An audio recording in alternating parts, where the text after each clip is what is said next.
इसमें देखेंगे maximization of total profit.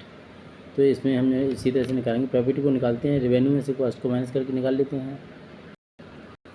First लिखा है, देख लीजिए, ये हमें प्रॉफिट फंक्शन दे रखा है हमें, और इससे पूछा है value of x for the maximum profit per unit, ये हमें निकालना है। तो देखिए कैसे निकालेंगे। पहले हमने प्रॉफिट फंक्शन को लेकर डिफरेंशिएट कर लिया, उसको 0 के इक्वल रख लिया, उससे जैसे हमें वैल्यू निकल के आ गई एक्स की।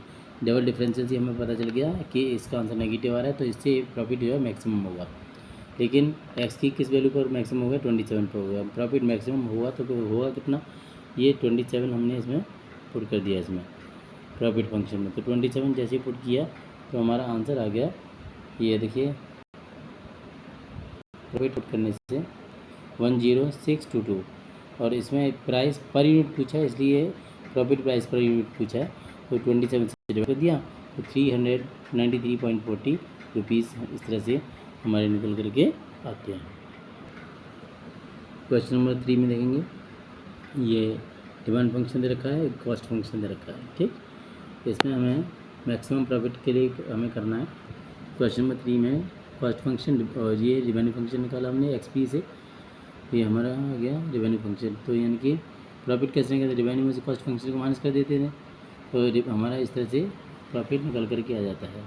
अब प्रॉफिट को डिफरेंशियल कर दिया, डिफरेंशियल ही आ गया, डबल डिफरेंशियल किया जिससे हमारा नेगेटिव आ गया, मैक्सिमम प्रॉफिट आ रहा है, इससे पता चल गया। 0 के ऊपर रखने से एक्स की वैल्यू निकल के आ गई हमारे पास में 300 निकल के आ गई है। ये 120 है यहाँ पर, इस तरह 300 आगे निकल करके। अब हाँ, यहाँ पे ये मिस्टेक हो गई थी थोड़ी सी, वो आगे मैं कर रहा हूँ।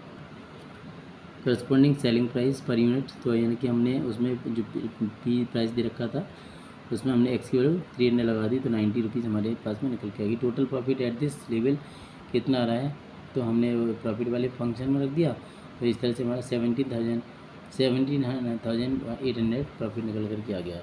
क्वेश्चन नंबर 9 में देखेंगे हम जो, क्वेश्चन नंबर 9 में रेवेन्यू फंक्शन निकालना है। तो रेवेन्यू फंक्शन दे रखा है, हाँ कॉस्ट फंक्शन दे रखा है, प्रॉफिट फंक्शन निकालेंगे, रेवेन्यू में से कॉस्ट को माइनस कर दिया, ये आ गया हमारे पास में, तो ये प्रॉफिट आ गया। अब प्रॉफिट का डिफरेंशियल कर दिया, उसी तरह से डिफरेंशियल करके एक्स की वैल्यू हमने निकाली 0 के इक्वल रखे 35, ये हमारे पास में 3 निकल के आ गई।